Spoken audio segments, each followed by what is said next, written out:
Hello friends, Umatak art and education में आपका स्वागत है। आज हम अपने इस वीडियो में देखेंगे पुष्यभूति वंश या वर्धन वंश। गुप्त वंश के पतन के बाद जिन नए राजवंशों का उदय हुआ, जिन या कह सकते हैं उद्भव हुआ, उनमें मैत्रक, मौखरी, पुष्यभूति, परवर्ती गुप्त और गौड़ प्रमुख हैं। इन राजवंशों में पुष्यभूति वंश के शासकों ने सबसे विशाल साम्राज्य स्थापित किया। पुष्यभूति वंश के संस्थापक पुष्यभूति था। इसकी राजधानी थानेश्वर हरियाणा प्रांत के कुरुक्षेत्र जिले में स्थित वर्तमान थानेश्वर स्थान थी।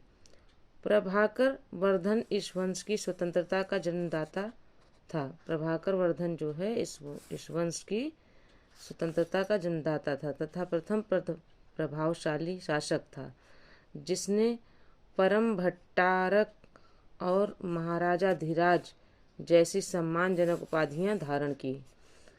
प्रभाकर वर्धन की पत्नी यशोमती से दो पुत्र राज्यवर्धन और हर्षवर्धन तथा एक कन्या राजश्री उत्पन्न हुई। राजश्री का विवाह कन्नौज के मौखरी राजा गृहवर्मा के साथ कर दिया गया। गृहवर्मा के साथ हुआ। मालवा के शासक देवगुप्त ने गृहवर्मा की हत्या कर दी और राजश्री को बंदी बनाकर कारागार में डाल दिया। राज्यवर्धन ने देवगुप्त को मार डाला, परंतु देवगुप्त के मित्र गौड़ नरेश शशांक ने धोखा देकर राज्यवर्धन की हत्या कर दी। यानी राज्यवर्धन की हत्या हो गई तो अब केवल हर्षवर्धन बचे। नोटेड पॉइंट में देख लेते हैं। शशांक शैव धर्म का अनुयायी था। शशांक कौन था? शैव धर्म का अनुयायी था। इसने बोधि वृक्ष बोध गया को कटवा दिया। राज्यवर्धन की मृत्यु के बाद 606 ईस्वी में 16 वर्ष की अवस्था में हर्षवर्धन थानेश्वर की गद्दी पर बैठा। हर्ष को शिलादित्य के नाम से भी जाना जाता था।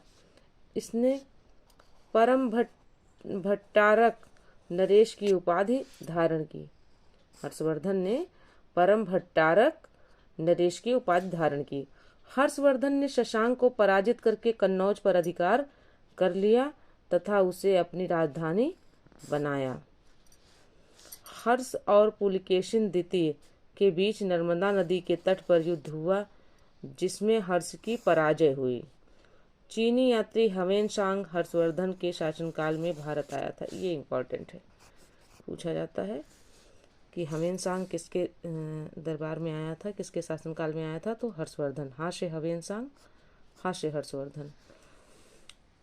ह्वेन-सांग को यात्रियों में राजकुमार, नीति का पंडित एवं वर्तमान शाक्य मुनि कहा जाता है।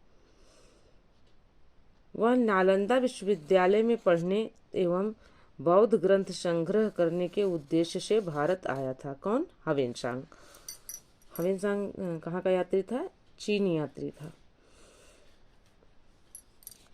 हर्ष 641 ईस्वी में अपने दूत चीन भेजे। मतलब हर्ष ने जो है अपने जो दूत थे वो 641 में चीन भेजे थे तथा 643 ईस्वी एवं 645 ईस्वी में दो चीनी दूत उसके दरबार में आए। हर्ष ने कश्मीर के शासक से बुद्ध के दंत अवशेष बलपूर्वक प्राप्त किए। हर्ष के पूर्वज भगवान शिव और सूर्य के अनन्य उपासक थे। जो मतलब हर्षवर्धन था, इसके जो पूर्वज थे वो जो है शैव धर्म को मानते थे, यानी शिव को मानते थे और सूर्य के अनन्य भक्त थे। प्रारंभ में हर्ष भी अपने कुल देवता शिव का परम भक्त था। चीनी यात्री ह्वेन-सांग से मिलने के बाद उसने बौद्ध धर्म महायान शाखा को राज्याश्रय प्रदान किया तथा वह पूर्ण बौद्ध बन गया। मतलब अंत में यह जो है बौद्ध बन गए। हर्ष के समय में नालंदा महाविहार महायान बौद्ध धर्म की शिक्षा का प्रधान केंद्र था।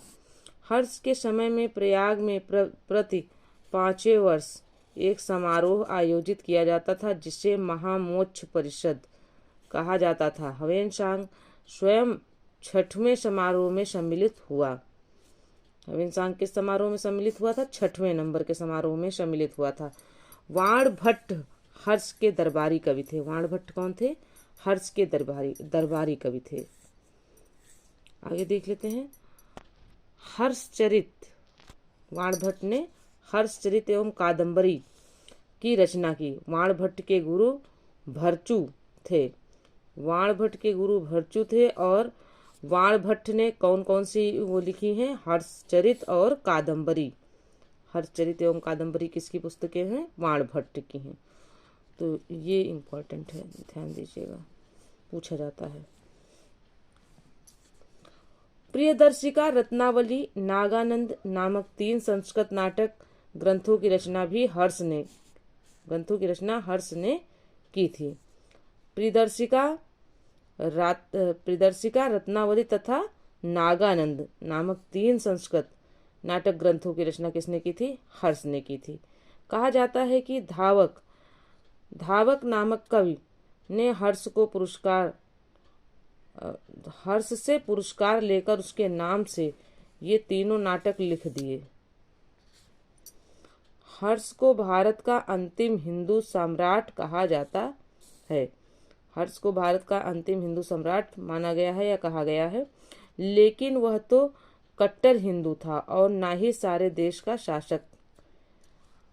फिर से देख लीजिए। हर्ष को भारत का अंतिम हिंदू सम्राट कहा गया, लेकिन वह ना तो कट्टर हिंदू था और ना ही सारे देश का शासक ही। हर्ष के अधीनस्थ शासक महाराज एवं महासामंत कहे जाते थे। हर्ष के मंत्रिपरिषद के मंत्री को सचिव या अमात्य कहा जाता था। हर्ष के मंत्रिपरिषद को क्या कहा जाता था? अमात्य या महासचिव कहा जाता था। प्रशासन की सुविधा के लिए हर्ष का साम्राज्य कई प्रांतों में विभाजित था। प्रांत को क्या कहा जाता था? भुक्ति कहा जाता था। प्रत्येक भुक्ति का शासक राजस्थानीय, ऊपरी अथवा राष्ट्रीय कहलाता था। क्या कहलाता था? प्रत्येक भुक्ति का जो शासक होता था, प्रांत को भुक्ति कहते थे, और जो भुक्ति का जो शासक होता था, जो उस पर शासन करता था, उसका क्या नाम था? उसका नाम था राजस्थानी कहते थे, या फिर ऊपरी कह लीजिए, या फिर राष्ट्रीय कहलाता था। भुक्ति का विभाजन जिलों में हुआ था। जिले की संज्ञा थी विषय, जिसका प्रधान विषयपति होता था। विषय के अंतर्गत कई पाठक आधुनिक तहसील होते थे। विषय के अंतर्गत कई पाठक आधुनिक तहसील होते थे। ग्राम शासन की सबसे छोटी इकाई थी। ग्राम शासन का प्रधान ग्रामाध्यक्ष पटलिक कहा जाता था। पुलिस कर्मियों को चाट या भाट कहा गया। जो पुलिसकर्मी थे उनको क्या कहा जाता था? चाट या भाट। दंडपाशिक तथा दांडिक पुलिस विभाग के अधिकारी होते थे। अश्वसेना के अधिकारियों को बृहदेश्वर, पैदल सेना के अधिकारियों को, जो घोड़े पे सवार अधिकारी होते थे उनको बृहदेश्वर कहा जाता था। पैदल सेना के अधिकारियों को बलाधिकृत या महाबलाधिकृत, बलाधिकृत या फिर महाबलाधिकृत कहा जाता था। हर्षचरित में सिंचाई के साधन के रूप में तुला यंत्र यानी जल पंप का उल्लेख मिलता है। हर्ष के समय मथुरा सूती वस्त्रों के निर्माण के लिए प्रसिद्ध था। मथुरा किसके लिए प्रसिद्ध था? सूती वस्त्रों के निर्माण के लिए। नोटेड पॉइंट में देख लेते हैं। हर्षचरित में प्रांतीय शासक के लिए लोकपाल शब्द आया है। प्रांतीय शासक के लिए क्या आया है? लोकपाल शब्द, यानी प्रांतीय शासक को लोकपाल शब्द से डिनोट किया गया है। आगे यहाँ देख लेते हैं, कुछ दिया गया है। हर्षचरित के अनुसार हर्ष की मंत्रिपरिषद, हर्षचरित के अनुसार मंत्रिपरिषद में कौन कौन थे? भंडी प्रधान सचिव को कहा जाता था। सिंहनाद प्रधान सेनापति को कहा जाता था। कुंतल अश्वसेना का प्रधान होता था। कुंतल क्या होता था? अश्वसेना का प्रधान होता था। स्कंदगुप्त गज सेना का प्रमुख होता था। तो फ्रेंड्स, यह वीडियो यहीं तक था। मिलते हैं अगले वीडियो में। तब तक के लिए जय हिंद, जय भारत। वीडियो पसंद आए तो चैनल को सब्सक्राइब करें। वीडियो को लाइक करें, अपने दोस्तों में शेयर करें। Okay friends.